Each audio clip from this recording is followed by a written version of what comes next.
안녕하세요. 웰리스 건강을 추구하는 4인 4색 웰리스 명심보감.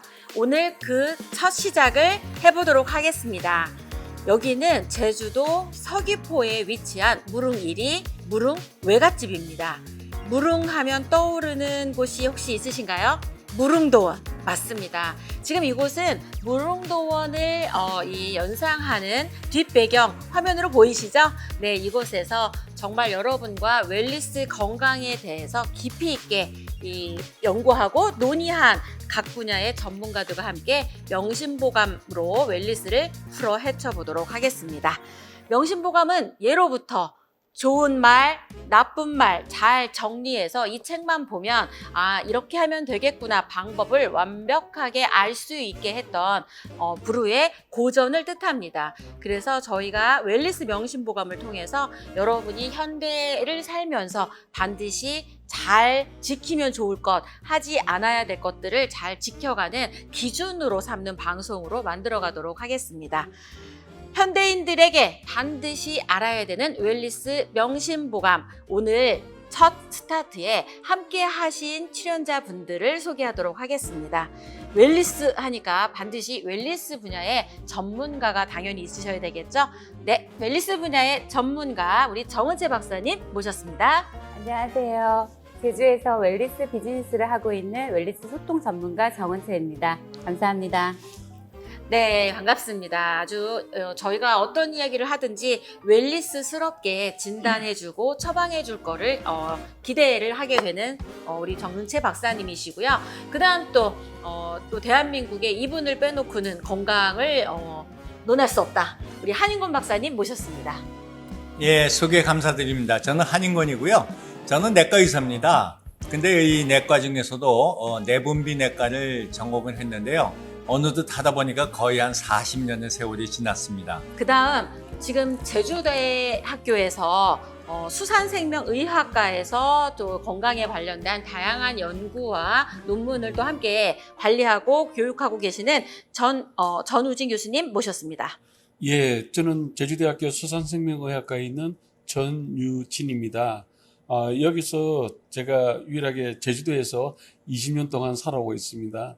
제가 여기 제주도에서 많은 수산물을 가지고 건강에 이로운 이러한 것들을 과학적으로 좀 증명하고 관련되는 제품들을 개발하다 보니까 또 좋은 연구 결과도 있고 해서 여기저기에서 좀 연구를 좀 많이 하고 있다 하는 얘기를 들었습니다. 다행히 저희가 또 과학자들이 가장 열망하고 있는 한국과학기술원 농수산 분야의 정회원으로 제가 입회를 하였고 또 그걸 통해 가지고 또 많은 분들하고 정말 건강 기능에 대해서 수산물이 얼마만큼 효율적으로 좋은가. 오늘도 주제는 비만인데 우리가 이제 비만하면은 대표적으로 대사증후군 이런 증상이 되겠는데 이러한 부분에서 수산물이 굉장히 많이 기여하고 있습니다. 오늘 이 부분에 대해서 여러분들하고 재밌는 이야기를 나눠보겠습니다. 예, 감사합니다.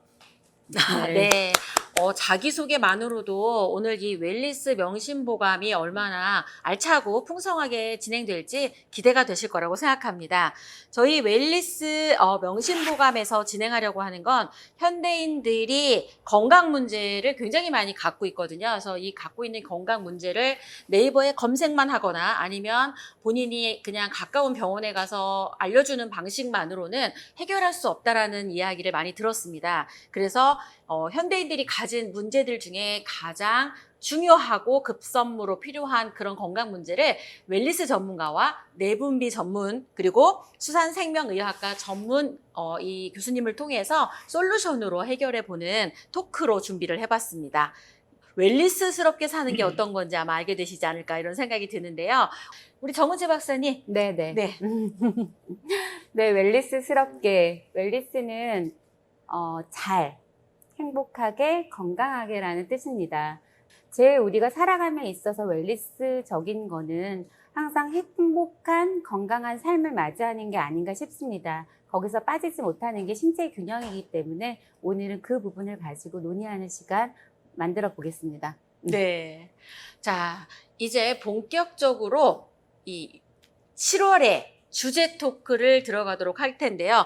제가 이 웰리스 4인 4색 명심보감을 준비하면서 첫 번째 주제로 뭘 하면 좋을까 사람들하고 되게 많이 논의를 해봤는데 가장 많이 관심 있고 가장 많이 고통스러워하는 주제가 바로 비만이었습니다. 그래서 오늘 되게 고상한 제목, 비만에 대한 고찰 들어가도록 하겠습니다. 그래서 우리 각 분야 전문가들은 비만을 어떻게 정의하고 계시는지, 그리고 이 비만은 왜 생기는지, 이렇게 세 분의 전문가 이야기를 차례대로 듣다 보면 우리는 같은 비만이라고 생각하는데 비만을 참 다르게 보는구나 라는 거를 새롭게 알게 되시지 않을까 생각하는데 어떤 분부터 진행해 볼까요? 우선 의학적으로는요, 여러분들 잘 아시죠? 바디매스 인덱스라는 거 있죠? 어떻게 계산하냐 하면, 자기의 이 몸무게를요, 아니, 자기의 키를요, 미터로 바꿉니다. 미터로 바꿔가지고 밑에 분모에다가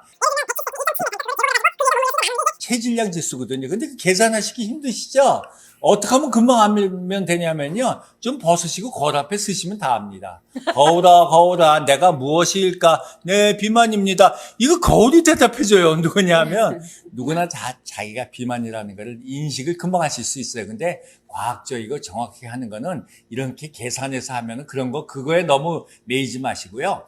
자기 몸무게 그냥 간단하게 하면 이렇게 하시면, 자, 제가 지금 171cm거든요. 그럼 거기에서 171이면 거기서 100을 빼세요. 71 있잖아요. 거기다 0.9를 곱하세요. 그럼 97이 63. 그럼 63kg가 내 표준 체중이에요. 근데 그거보다 지금 많이 오버가 되시면 이제 비만이라고 생각하실 수 있죠. 정확한 정의에 따르는 것보다도 내가 비만이 됐을 때 이게 어디서 왔을까? 이거는요, 제가 좀 다른 정의를 내리고 싶어요. 왜냐하면 다 이제 운동을 못 한다, 밥을 많이 먹는다, 음식을 많이 먹는다, 이렇다 저렇다 하지만 비만은 뇌질환이다 하는 관점을 제가 드리고 싶어요. 왜 그런지 아세요? 비만은 절대 뇌질환이에요. 뇌에 가면은요, 이 뇌에 무슨 센터가 있냐면 포만 센터가 있어요. 그 다음에 공복센터가 있어요. 이 두 센터가 서로 싸우는 겁니다. 그래서 내가 조금만 먹어도 이게 특히 탄수화물 같은 게 들어가면 포만 센터를 자극해서 배부르구나 하는 거를 느끼게 해줘요. 특히 지방이 들어가게 되면 그 포만 센터를 더 많이 자극해요. 지방이 대뇌에 가는 포만 센터, 거기를 자극을 강하게 하기 때문에 그렇습니다. 그래서 그 포만 센터하고요, 이 탄수화물이 떨어지게 되면 배고픔을 느껴요. 그러면 식욕센터가 자극이 돼요. 그래서 이 공복센터, 식욕센터 같은 용어를 쓰이기도 하는데 포만센터와 식욕센터의 싸움이에요. 네, 저희가 이 비만을 이 내분비 전문의의 설명으로 들으니까 정신질환이었네요. 되게 새로운 시각이었고, 근데 솔루션은 있다. 이 말에 또 희망이 생깁니다. 자, 우리 그럼 전효진 교수님. 네. 예, 저도 한 박사님 의견에 전적으로 동의하고 있습니다. 우리가 그냥 통상적으로 생각할 때 BMI 지수에서 그게 25 정도 넘어가면은 과체중, 30 넘어가면은 비만, 이런 식으로 정의를 하고 있는데, 실제로 이러한 것들은 체중이라는 것을 계산을 하게 되는데, 이 체중에는 근육과 지방이 함께 올려져 있거든요. 물론 이제 수분도 있지만, 이제 그 중에서 우리가 좀 더 근육에 대해서 좀 더 관심을 가질 때입니다. 그래서 단순히 체중이 많이 늘었다고 해서 이러한 것들이 그냥 비만이라 할 수 있느냐. 우리가 이제 근육이 굉장히 발달되어 있는 사람들은 체중이 많이 나갈 수밖에 없습니다. 그게 근육의 단백질량이 많기 때문에. 그래서 최근에 연구 결과들을 보면은 오히려 체중이 조금 있는 사람들이 건강에 더 이롭다는 연구 결과들이 많이 나오고 있습니다. 그래서 비만의 원인은 많이 먹고 덜 움직이고 에너지 소비를 덜 하니까. 그래서 비만이 오는데, 마찬가지로 이제 우리가 식욕을 억제하는 거, 이거는 굉장히 힘듭니다. 지방을 근육으로 바꿀 수 있도록. 근데 저는 이렇게 근육을 키울 수 있는 방법 중에 하나가 식단을 조절하는 거. 우리가 그냥 굶는다 이런 것이 아니고 식단을 조절하는 게 필요하지 않을까 해서 제가 이제 수산물을 좀 더 많이 권할 수 있도록 하겠습니다. 우리 또 이 정말 수산생명의학과 전문 교수님의 말씀에 의하면 저희가 비만이다 이거를 그냥 단순히 살이 찌고 안 찌고로 보는 게 아니라 근육이 얼마나 되느냐, 그래서 그냥 무작정 살 빼는 거를 목적으로 가지 말고 근육을 잘 지켜서 좀 건강한 이 사람으로 가는 게 중요하고 거기에 식단으로 조절하라라고 하는 솔루션까지 간단하게 주셨습니다. 자, 네. 이제 웰니스 분야의 우리 정은채 박사님은 비만을 어떻게 정의하시고 또 도대체 얘는 어떻게 생긴 건지 네. 웰니스스럽게 한번 들어보도록 하겠습니다. 네, 웰니스 인체 과학에서는요, 비만은 체내에 지방이 과다할 경우를 비만이라고 부릅니다. 하지만 아까 박사님께서 거울 앞에 서라고 했듯이 내가 거울 앞에 섰는데 몸은 좀 비중은 크지만 지방이 적어요. 그리고 근육량이 많습니다. 그런 경우는 비만이라고 볼 수 없습니다. 또 앞에서 말씀하셨듯이 비만은 에너지를 사용하지 못한 에너지 불균형에서 올 수 있다고 보겠습니다. 그렇기 때문에 음식 되게 중요하고요. 우선은 음식은 꼭 잘 먹어야 됩니다. 근데 잘 먹어야 되는데 사람들은 너무 잘 먹어요. 그래서 더 비만이 오는 문제가 있는데 잘 먹으라는 것은 열량은 제한을 두되 일상에서 에너지를 좀 많이 사용을 해서 에너지 불균형이 좀 없어지는 그런 형태로 내 몸을 거울 앞에 섰을 때도 자신감 있게 나올 수 있는 진짜 근육, 그 다음에 근력이 단단한 그런 몸이 비만이 아닌 몸이라고 생각을 하겠습니다. 네. 최근에 바뀐 식단의 그 표준 식단이 바뀐 겁니다. 어떻게 바뀌었냐면 이전에는 칼로리가 많은 거를 먹으면 안 된다 그래서 칼로리가 가장 적은 탄수화물을 위주로 먹게 하셨어요. 그래서 이제 이 g으로 따질 때 탄수화물을 8, 그 다음에 단백질, 이거는 왜냐면 칼로리가 많기 때문에 이거 적게 먹어라 그래서 단백질을 1, 그 다음에 지방은 더 적게 먹어라 그래서 그냥 그대로 1. 그래서 8대 1대 1의 비율로 요즘 이제 바뀌었습니다. 왜 바뀌었냐 하면 탄수화물을 먹게 되면요, 우리가 많이 먹으면 에너지가 빨리 변하기 때문에 몸에 필요한 에너지를 쓰고 난 다음에 탄수화물이 저장될 곳이 없어요. 간에도 저장이 조금밖에 없고 근육에도 잘 안 되고, 그러니까 어떻게 변하냐면 이 탄수화물이 지방으로 변합니다. 그래서 내가 먹은 밥을 먹었는데 뭐 콜레스테롤이 높다 그러고 배가 튀어나오고 그런 게 왜냐면 남아있는 탄수화물이 저장될 데가 없어서 지방으로 바뀌니까 지방이 쌓이는 거예요.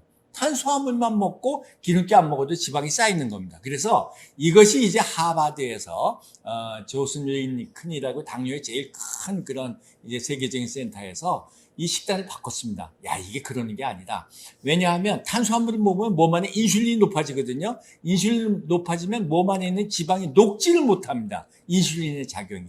그래서 탄수화물을 먹으면 쌓이는 기름기와 있는 기름기가 녹지 못해서 기름기가 더 쌓여지기 때문에 이 탄수화물 8 먹던 거를 이제는 4로 줄여라. 그래서 4. 그 다음에 단백질 1을 먹던 거를 단백질을 먹으면 이제 몸 안에 글루카곤이 높아져가지고 이 글루카곤의 작용은 기름기를 빼내는 겁니다. 기름기에서 에너지를 바꿔주는 거거든요. 그래서 이 글루카곤을 높이기 위해서 단백질을 먹으라고 해서 1에서 3으로 바뀌었습니다. 지방도 1에서 3으로 바뀌고, 그래서 8대 1대 1의 비율의 표준 식단이 이제는 4대 3대 3으로 바뀌었습니다. 이제 거의 대부분의 이제 영양학자들과 의사들과 이렇게 고민하기 때문에 이전에 먹었던 밥에서 나오는 힘으로 이제 살아야지 그런 분하고는 사귀지도 말고 대화도 하지 말고 네. 그냥 같이 전혀 먹지도 마세요. 그런 분들하고는. 밥 힘으로 살아야지 이런 거 하지 말고. 전 이렇게 지금 각자의 전문성이 막 드러나면서 비만에 대한 고찰을 막 해주고 계시는데 사실 3가지 키워드로 바꿔 빼주신 것 같아요. 그러니까 박사님 같은 경우에는 되게 전문적인 거를 토대로 하지만 저희의 어떤 기준을 잡아주시는 걸 갖고 가시는 것 같고, 우리 전유진 교수님 같은 경우는 근육량을 얘기하면서 식단에 대한 이야기로 뽑아주셨고, 에너지 소비로 네. 균형 있게 본인을 컨트롤하는 게 되게 중요하다라고 우리 정은채 박사님이 이야기를 하고 계시거든요. 그래서 비만이 문제가 돼서 사실은 되게 사회적으로 관계도 틀어지고, 그죠? 자존감도 막 떨어지고, 그러니까 굉장히 많은 문제가 생기는 걸로 알고 있잖아요. 그래서 세 분이 이제 이 비만에 대해서 이제 각자 솔루션을 조금씩 주시잖아요. 그래서 아까 소개하면서 주셨던 솔루션 말고 기본적으로 이 정도는 지키면 건강하게 자기에 맞는 표준 체중과 비슷한 걸 유지하면서도 건강하게 살 수 있다라고 하는 그런 해법들을 좀 알려주시면 좋겠습니다. 전 박사님, 하기 그 전에. 답하시기 전에요. 제가 지금 네네. 뭐 하나 물어볼 게 있습니다. 예. 정말 그 정 교수님 그 연구실도 가고 감동도 받고 그랬는데 제가 그 깜짝 놀란 것 중에 의학자로서 관심이 너무 많은 게 뭐였냐면 조금 전에 그 이 비만이 지방이 아니고 근육이 이제 있는 이 비율이 굉장히 중요하고요. 근육이 많게 되면 이건 노화도 이제 방지되고 그렇습니다. 이건 참 의학적으로 굉장히 중요한 문제인데 그 연구하시는 거에 보니까 그 천연 자연물 중에서 근육을 강화시키는 걸 연구하고 계시더라고요. 그래서 제가 요거 아주 비밀 중에 하나인데. 저희들이 생각해 보더라도 오늘 이야기하는 게 왜 비만이 일어나고 또 그러한 부분들이 어디에도 초점을 맞춰야 되는가 이런 부분에 대해서는 이야기를 했는데 솔루션은 그렇게 썩 명쾌하게 준 것 같진 않아요. 그래서 저희가 생각했을 때는 저도 굉장히 먹는 걸 좋아하고 이게 다이어트 하라고 해서 첫 번째 생각하면은 그러면은 굶어야 되나? 이렇게 해서 다이어트가 실패하는 거죠. 그래서 충분히 먹고 다이어트를 할 수 있다면은 누구나 귀가 쫑긋해집니다. 그래서 식단을 바꾸라는 겁니다. 저도 조금 전에 이제 한 박사님 질문해 주신 부분은 우리가 그 운동선수들이 그 자기가 근육을 빨리 만들고 운동 능력을 향상시키기 위해서 도핑이나 약물을 먹게 됩니다. 이러한 것들을 했을 때 도움이 되지만 엄연히 그거는 불법이고 또 사람 건강에는 안 좋은 영향을 미칩니다. 그래서 천년에는 여러 가지 그런 근육을 생성시키는 데 도움을 줄 수 있는 그런 건강기능 식품이 있고 현재 우리나라 식품의약품안전처에서도 그러한 건강기능 식품 원료에 대해서 승인을 해주고 있는 상황입니다. 저희들은 이제 수산물 그중에서 해조류에서 이런 근력 형성하는 데 도움이 될 수 있는 이러한 것들 굉장히 안정적이면서도 누구나 쉽게 이것들을 먹을 수 있도록 그렇게 하면은 아무래도 운동을 좀 싫어하는 사람이라든가 아니면 운동하는데 좀 원칙적으로 뼈나 근육이 약한 사람들 네. 또 나이가 좀 드신 분들 뭐 이런 여러 가지 또 핸디캡 장애가 조금 있어서 운동을 평소 때 원하는 만큼 충분히 못하는 이런 분들에게는 굉장히 좋은 솔루션이 되실 수 있지 않을까 해서 지금 현재 부산대학교 병원에서 임상실험을 지금 진행 중에 있는데 아마 결과는 올 가을쯤 해서 나올 겁니다. 그렇게 나왔을 때 다시 한번 여러분 찾아뵐 수 있는 좋은 기회가 되었으면 좋겠습니다. 감사합니다. 8대 1대1에서 4대 3으로 바꿨던 그 식단만 가지고도 저도 한 3개월에 한 10kg 정도를 뺐던 경험이 있었기 때문에 말씀을 드리고요. 그런데 그것도 안 되고 저것도 안 되고 너무 안 되는 분들을 위해서 제가 의학적으로 하나 간단히 말씀드리는 거는 뭐냐 하면요. 지금 이렇게 내 방법으로 뺐다, 뭐 이런 식으로 뺐다, 그거 따라가다가 다 실패하잖아요. 맞아요. 왜 그러냐면 그 케이스가 몇 케이스가 안 되기 때문에 그래요. 그런데 만약 이게 2,437명의 데이터가 1년을 썼는데 이들의 평균이 얼마나 빠졌는가 이런 데이터를 가지고 오면 이건 누구나 빠지겠다는 거거든요. 그런 것이 요즘에 소위 말하는 식욕을 감퇴시키는 주사를 놓는 겁니다. 그래서 이제 삭센다라는 주사를 포함해서 하는데 먹는 약은 절대 권하는 것이 아니고요. 이게 왜냐하면 이건 한경련성 약도 들어가게 되고 이제 식욕 억제제들이 이제 먹는 약들이 많은데 부작용이 꽤 많습니다. 그리고 정신적인 문제와 연결되는 그런 약들이기 때문에 함부로 쓸 수 없는 약이고. 네, 아까 뇌질환이다 이렇게 얘기하시고 의사의 처방을 받으면 답을 찾을 수 있다. 네. 솔루션까지 아주 의사답게 해주셨습니다. 우리 정은채 박사님은 또 이 웰리스스럽게 어떻게 처방을 해주실 건가요? 제일 중요한 건 사람이 마음을 먹기가 힘들어요.